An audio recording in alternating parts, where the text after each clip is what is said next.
Vous écoutez À Page Ouverte, le podcast qui vous recommande vos prochaines lectures. Un podcast de Raphaël Mariat. On m'appelait Porcinet, jamais mon vrai nom. Trop faible, trop lent, trop inutile. Voilà ce que je ressentais à chaque regard, à chaque rire derrière mon dos. Pourtant, c'était moi qui savais où le feu allait naître. Mes lunettes, leur seule chance de survivre. Et eux, ils ne voyaient rien. Ma voix, c'est comme si elle se perdait dans le vent. J'ai crié, supplié, rappelé les règles, le monde d'avant. Ralph, lui, m'a tendu la main. J'étais sa mémoire, son soutien. Mais sur cette île, la raison n'avait plus de valeur. Je restais là, invisible pour beaucoup, essentiel pour lui, à contempler ce chaos qui nous entourait.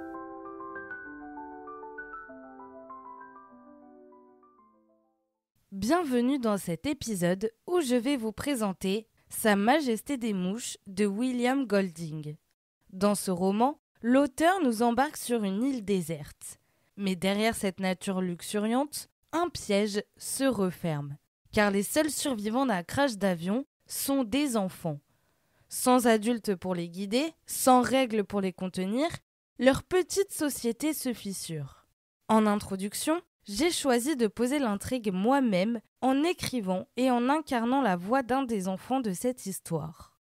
Mettez votre casquette d'aventurier, ne perdez pas votre sang-froid, car il ne s'agit pas d'une simple expédition, mais d'un face-à-face avec la sauvagerie.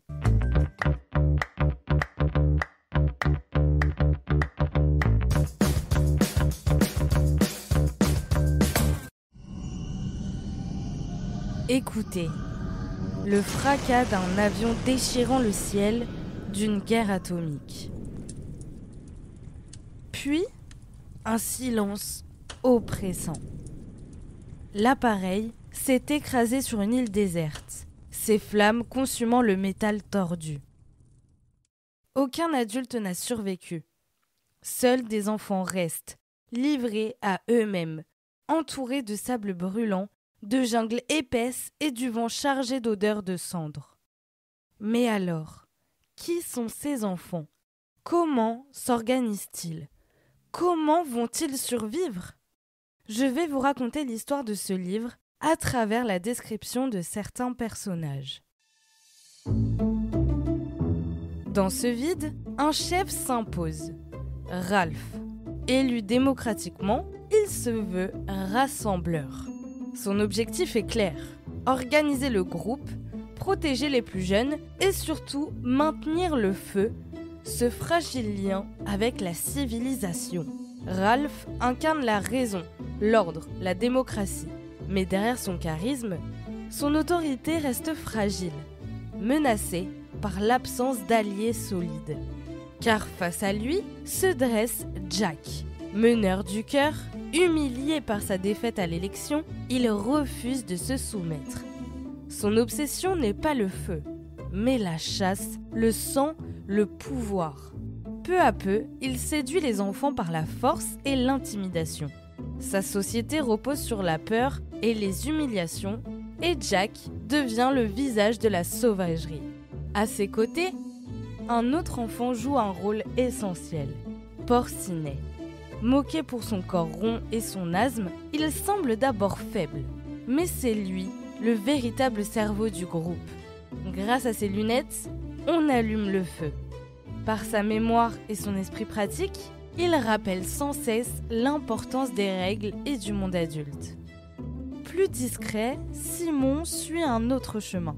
Solitaire, rêveur en harmonie avec la nature, il est le seul à comprendre la vérité. Les enfants sont persuadés qu'il y a un monstre sur l'île. Ils en font des cauchemars, en tremblent et ne savent pas comment s'en débarrasser. Mais Simon sait que cette créature n'existe pas. Mais dans leur transe collective, les enfants refusent de l'écouter et l'écrasent sous leurs coups. Un autre personnage grandit dans l'ombre, Roger. D'abord silencieux, il s'affirme petit à petit comme l'allié le plus dangereux de Jack. Cruel, insensible, il prend plaisir à faire souffrir et franchit sans hésiter les limites que les autres redoutent encore. Roger, c'est la violence à l'état pur, sans remords ni frein. À travers ces personnages, et d'autres que je vous laisse découvrir par vous-même, William Golding dresse une véritable fresque. L'ordre contre le chaos, la raison contre l'instinct, la sagesse contre la cruauté. Et leur affrontement devient une parabole universelle sur ce que nous sommes au plus profond. Mais cette lutte n'est pas abstraite. Elle se déploie concrètement dans la vie du groupe au fil des tensions quotidiennes. Personne ne souffle un mot, mais les visages tournés vers Ralph exprimaient beaucoup d'attention. Il brandit la conque.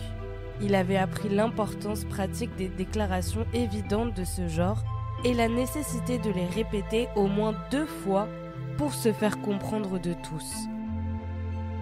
Il fallait concentrer tous les regards sur la conque et laisser tomber ses paroles comme des grosses pierres au milieu des groupes des garçons accroupis ou assis en tailleur. Il cherchait des mots simples, accessibles, même aux plus petits.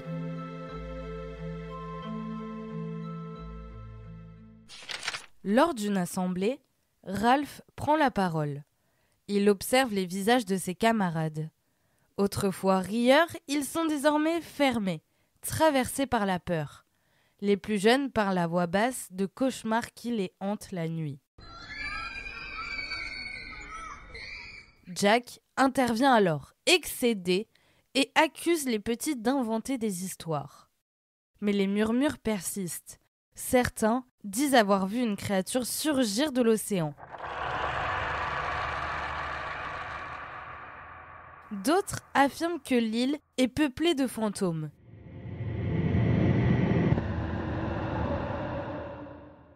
La tension monte. Ralph tente de ramener le calme, mais Jack le défie ouvertement. Il lui reproche ses ordres absurdes, l'accuse d'être un mauvais chef. Ralph, ébranlé, songe à abandonner son rôle. C'est Porcinet qui l'arrête, conscient que Jack, sans contrepoids, pourrait tout faire basculer. Juste après, une scène décisive se joue.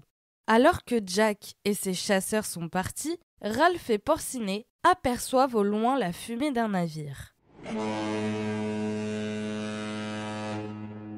Le salut, enfin, est là, à portée de main. Mais sur la colline, le feu s'est éteint. La chance est perdue. Ralph entre dans une colère noire. Quand les chasseurs reviennent, triomphant avec leur gibier, la joie éclatante de Jack contraste avec le silence glacé de Ralph, qui ne lui pardonne pas d'avoir sacrifié le feu. Les 2 chefs s'affrontent du regard, chacun campé sur son pouvoir. La dispute dégénère. Porcinet ose s'interposer et Jack, furieux, le frappe. Dans la bagarre, ses lunettes tombent et se brisent.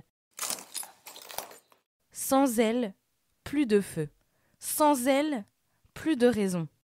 À cet instant, le fossé entre Ralph et Jack devient irréversible. L'opposition entre les 2 garçons illustre parfaitement le cœur du roman. 2 visions irréconciliables de l'humanité s'affrontent. D'un côté, Ralph, symbole de la raison et de l'organisation sociale, s'efforce de maintenir l'ordre, de protéger les plus faibles et de préserver un lien fragile avec le monde des adultes. Sa force réside dans la parole et l'écoute, garantie par la conque, véritable emblème de la démocratie qu'il tente d'instaurer. De l'autre, Jack, mu par l'instinct, la soif de pouvoir et la fascination pour la violence, rejette toute contrainte. Sa conception de la société repose sur l'émotion brute et la domination par la peur. William Golding souligne alors la fragilité extrême du modèle incarné par Ralph. La raison, bien que nécessaire, n'a que de poids face à la séduction de la brutalité, à la promesse d'une liberté sans entrave. L'ordre civilisé exige discipline écoute et compromis. La barbarie, elle, attire parce qu'elle offre l'ivresse immédiate de la chasse, de la fête et de la puissance collective. Ralph se laissait absorber par le mouvement de flux et de reflux jusqu'à ce que son cerveau fût engourdi par cette puissance étrangère. Progressivement, la notion d'infini révélée par ces espaces marins s'imposait à son esprit. Là se trouvait la frontière, l'obstacle. Sur l'autre côté de l'île, baigné de mirages à cette heure du jour, protégé par le bouclier du lagon aux eaux calmes, on pouvait rêver de sauvetage. Mais ici, face à la force bloquée, impuissant, condamné. Ralph, prisonnier de sa foi en la démocratie, croit que la circulation de la parole suffira à maintenir la cohésion. Mais il se heurte à une vérité plus sombre. Face à la peur de l'inconnu, le monstre que les enfants s'imaginent, et au plaisir des rituels violents, sa voix s'éteint peu à peu. Jack, en revanche, comprend instinctivement que pour unir les enfants, il faut leur offrir des symboles et des rites qui canalisent leurs pulsions.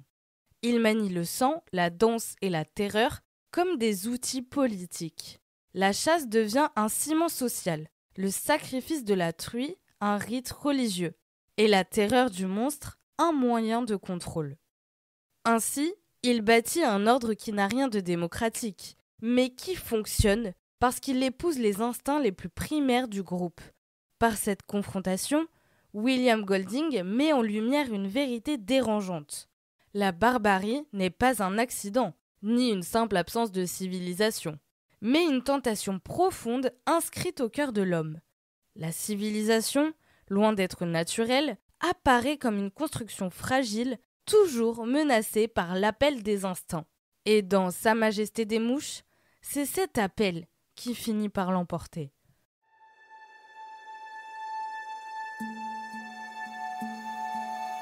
Bien que souvent classé dans la littérature de jeunesse en raison de la présence d'enfants comme personnages principaux, Sa Majesté des Mouches s'écarte profondément des codes de ce registre.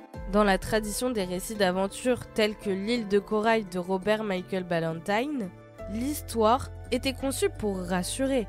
Le jeune lecteur pouvait s'identifier à des héros ingénieux et courageux, et la morale finale confirmait toujours la victoire de la civilisation et de l'ordre sur la barbarie.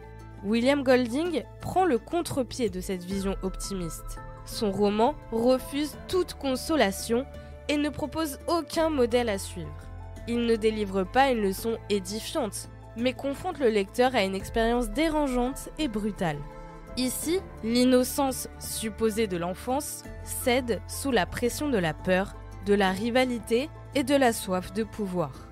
Là où Saint-Exupéry, une décennie plus tôt, offrait dans Le Petit Prince une parabole lumineuse et poétique sur l'amitié, l'amour et l'émerveillement, William Golding propose l'exact contraire. Son roman ne cherche pas à éveiller l'imaginaire, mais à le heurter en exposant la noirceur irréductible de la condition humaine. Ce contraste radical souligne la singularité de Sa Majesté des Mouches. Bien qu'il mette en scène des enfants, il ne s'adresse pas à eux comme à des lecteurs naïfs à protéger, mais comme à des êtres humains capables d'affronter une vérité crue.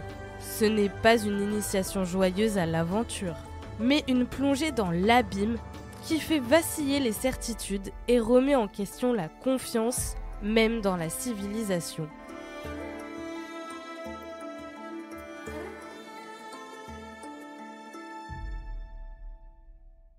Si vous avez été fasciné par l'île de William Golding et ses enfants livrés à eux-mêmes, voici d'autres lectures qui explorent les mêmes thèmes de la barbarie et de la civilisation.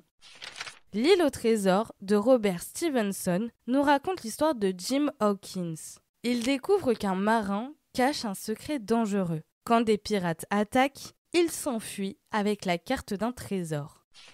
Hunger Games de Suzanne Collins se déroule dans un futur proche totalement dystopique. 24 adolescents sont forcés de participer à un jeu télévisé mortel.